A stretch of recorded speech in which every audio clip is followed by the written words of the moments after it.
গালি দিলেই জরিমানা হয় যে গ্রামে। যা কিছু হয়ে যাক, যেমন পরিস্থিতি আসুক না কেন, কখনো মুখ থেকে খারাপ শব্দ বের না করার শপথ নিয়েছে এক গ্রামের সব বাসিন্দা। শুধু তাই নয়, এই প্রতিশ্রুতি কেউ ভাঙলে শাস্তি কি হবে তাও নিজেরাই ঠিক করে নিয়েছেন। বলা হচ্ছিল ভারতের মহারাষ্ট্রের মুম্বাই শহর থেকে ৩০০ কিলোমিটার দূরে অবস্থিত ছোট্ট গ্রাম সোন্ডালের কথা। ভারতীয় সংবাদ মাধ্যম এনডিটিভি জানায় ২০১১ সালের জনগণনা অনুযায়ী সোন্ডালে গ্রামে ১৮০০ মানুষের বাস।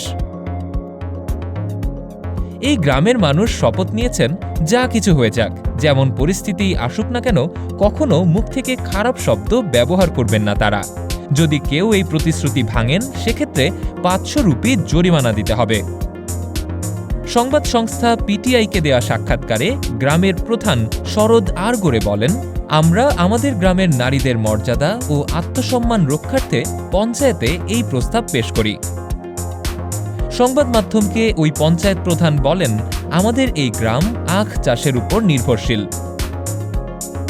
তবে গ্রামের অন্যতম সমস্যা ছিল এই গালিগালাজ। কারো সঙ্গে ঝগড়া হলে মা বোনকে উদ্দেশ্য করে ঘৃণ্য গালি দেয়া হতো। অথচ এরা ভুলে যান অন্যের মা বোনকে গালি দিয়ে নিজের পরিবারকেও অসম্মান করছেন তারা। এই ঘটনার লাগাম টানতেই আমরা সকল গ্রামবাসী মিলে এই সিদ্ধান্ত নিয়েছিলাম, যেখানে সকলে শপথ নেন তারা কখনো বাজে শব্দ ব্যবহার করবেন না। এমনটা করলে ৫০০ রুপি জরিমানা দিতে হবে। এরপর থেকেই গ্রামে গালিগালাজ দেওয়ার ঘটনা পুরোপুরি বন্ধ হয়ে গেছে।